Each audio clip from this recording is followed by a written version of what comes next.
శ్రీ గురుభ్యో నమః. శ్రీ మహాగణపతి నమః. శుక్ర సంచారం ధనస్సు రాశిలో ఎటువంటి ప్రభావం చూపించబోతుంది, అసలు శుక్రుడు ఎటువంటి గ్రహం అనేది మనం చూద్దాం. శుక్రుడు జ్యోతిష్యరీత్యా ఒక ఉన్నతమైనటువంటి స్థానాన్ని ఇవ్వగలిగినటువంటి గ్రహం అన్నమాట.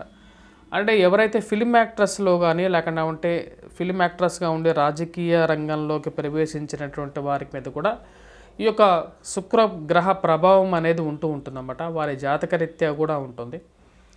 మరియు అలాగే యూట్యూబ్ ఛానల్స్ రన్ చేస్తున్నటువంటి వారు, అలాగే ఎవరైతే జీవితంలో ఉన్నతమైనటువంటి స్థితికి చేరినటువంటి వారికి మీద కూడా శుక్రగ్రహ ప్రభావం అనేది ఉంటుంది. వైవాహిక జీవితంలో ఎక్కువగా ఇన్ఫ్లుయెన్స్ చేయగలిగినటువంటి ఒక ప్లానెట్గా చెప్పచ్చు అన్నమాట. అంటే శుక్రుడు మంచి స్థానంలో ఉన్నప్పుడు వైవాహిక జీవితంలో ప్రశాంతమైన జీవితం అనేది కూడా ఉంటుంది. వైవాహిక జీవితంలో అరంబరకలు లేనటువంటి జీవితం అనేది ఉంటుందన్నమాట.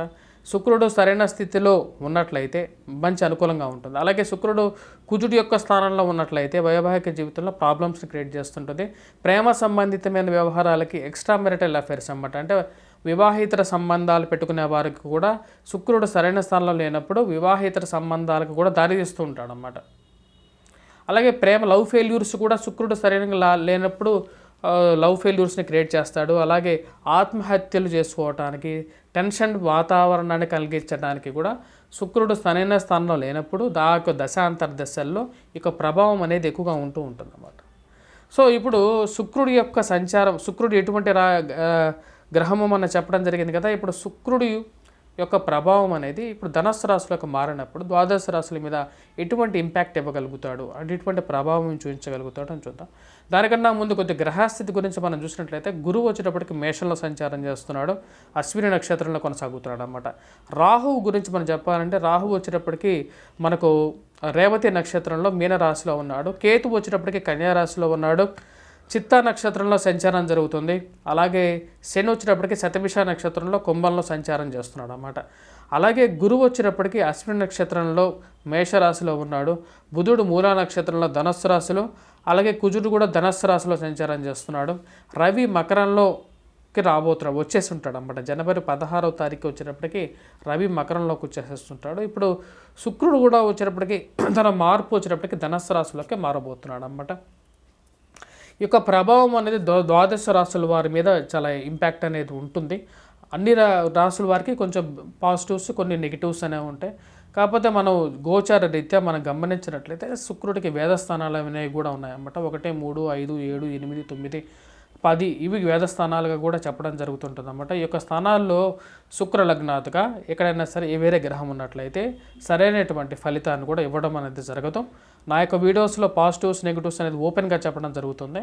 ఎందుకంటే ఇవన్నీ మీకు ఉపయోగపడటం కోసం చెప్పడం జరుగుతుంది, వ్యూస్ పరంగా కూడా కాదు. ఎందుకంటే వ్యూస్ అనేవి ప్రామాణికం కాదన్నమాట. ఇప్పుడు మీకు నచ్చకపోయినా కొంచెం జాగ్రత్తగా ఉంటారు. అది మంచిది కాకపోతే మంచిది కాదు అని చెప్పడం జరుగుతుంది. మంచిది అయితే మంచిదిగానే చెప్తాను. కన్యారాశి వారికి ఎలా ఉండబోతుంది అనేది చూద్దాం. కన్యారాశి వారికి వచ్చేటప్పటికి శుక్రుడు తన యొక్క గోచార రీత్యా తృతీయంలో సంచారం చేసేటప్పుడు మంచి యోగాన్ని ఇచ్చాడన్నమాట.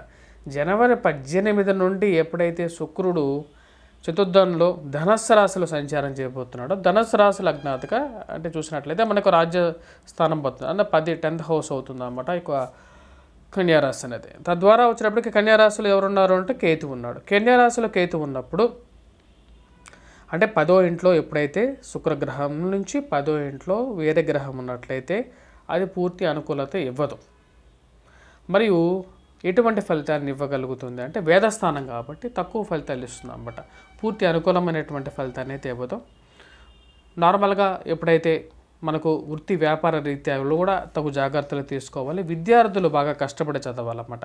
కేతువు జన్మరాశులు సంచారం చేస్తున్నటువంటిప్పుడు సరైనటువంటి ఫలితాన్ని ఇవ్వదు.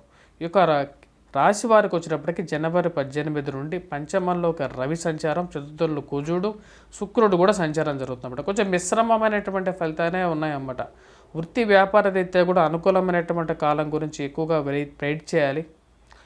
ముఖ్యంగా వచ్చేటప్పటికి ప్రయాణ సంబంధితమైన విషయాల్లో తగు జాగ్రత్తలు తీసుకోవాలి. నూతనంగా వ్యాపారాలు పెట్టేటప్పుడు, కొత్తగా బిజినెస్లు ప్రారంభించాలనుకున్నప్పుడు సరైనటువంటి సమయం గురించి మీ యొక్క వ్యక్తిగత జాతక రీత్యా కూడా ఒకసారి పరిశీలించుకున్న తర్వాతే ముందడుగు వేయవలసినటువంటి ముఖ్య సూచన అన్నమాట. ఎందుకంటే పరిస్థితి బాగలేదు. ఎందుకంటే గ్రహస్థితి అయితే జాతక రీత్యా జ్యోతిష్య రీత్యా అనుకూలించేటువంటి గ్రహస్థితిగా గోచరించట్లేదు. ఎందుకంటే మీకు చూసినట్లయితే చతుర్థంలో వచ్చేటప్పటికి కుజుడు, శుక్రుడు, మన జన్మరాశిలో వచ్చేటప్పటికి కేతువు, సప్తమంలో రాహువు, అలాగే గురువు వచ్చేటప్పటికి అష్టమంలో. సో కన్యారాశి వాళ్ళకి కొంచెం మిశ్రమమైనటువంటి ఫలితాలే ఈ యొక్క శుక్ర సంచార రీత్యా కూడా గోచరిస్తున్నాయి. పంచమంలో ఉన్నటువంటి రవి కూడా అంత యోగ్యాన్ని ఇవ్వడు కాబట్టి ఈ యొక్క రాశి వారు ముఖ్యంగా వచ్చేటప్పటికి ధన సంబంధితమైన విషయాల్లో స్పెక్యులేషన్స్లో కానీ, స్టాక్ మార్కెట్లో కానీ, ఇన్వెస్ట్మెంట్స్ గురించి తగు జాగ్రత్తలు తీసుకోవాలి. ప్రయాణంలో జాగ్రత్తగా ఉండాలి. మరియు విద్యార్థులు కష్టపడి చదివితే అనుకూలమైనటువంటి ఫలితాలు పొందగలుగుతారు.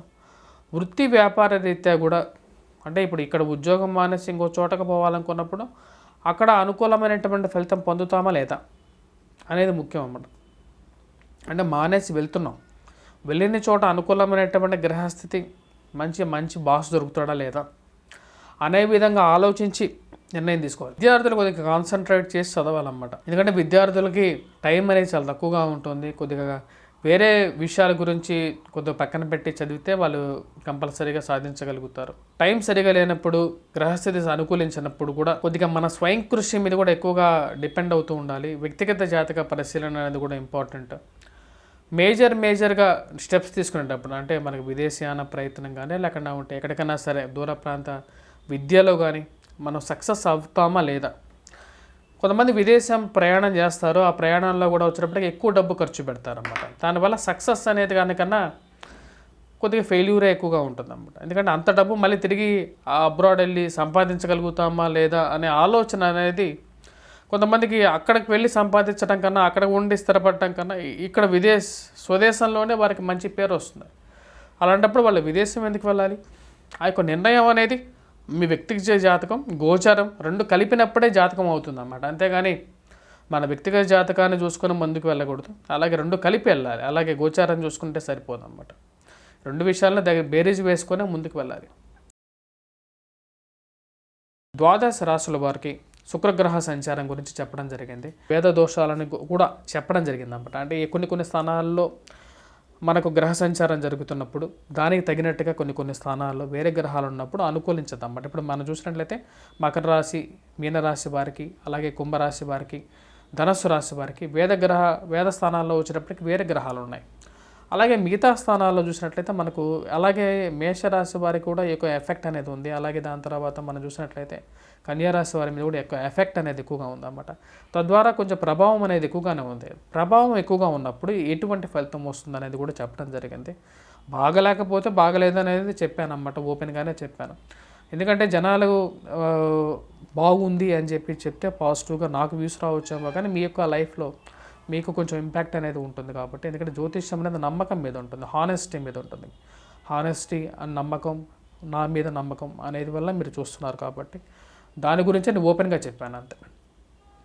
సో దీనికి కావాల్సినటువంటి రెమెడీస్ ఏం చేసుకోవచ్చు? శుక్రగ్రహం సరిగా లేనప్పుడు లక్ష్మీదేవి ఆరాధన చేయటం అనేది సింపుల్ రెమెడీ అన్నమాట. అంటే మనం లక్ష్మీదేవిని ఫ్రైడేస్, శుక్రవారాల పూట అమ్మవారిని ఎక్కువగా కొలిచినప్పుడు మనకు అనుకూలమైనటువంటి ఫలితాలు అనేవి ఎక్కువగా గోచరిస్తాయి అన్నమాట. అలాగే వాటితో పాటు ఫ్రైడేస్ లైట్ కలర్ ట్రాన్స్పరెంట్ డ్రెస్సెస్లో, ట్రాన్స్పరెంట్ అంటే వైట్గా లైట్ కలర్ డ్రెస్సెస్లో ఉన్నప్పుడు శుక్రుడి యొక్క ప్రభావం అనేది మనం పొందటం అనేది జరుగుతుంటుందని చెప్పి శాస్త్రం చెప్పింది అన్నమాట. అలాగే ఫ్రైడేస్ ముఖ్యంగా వచ్చినప్పుడు పెర్ఫ్యూమ్ అనేది ఎక్కువగా వాడాలి అన్నమాట.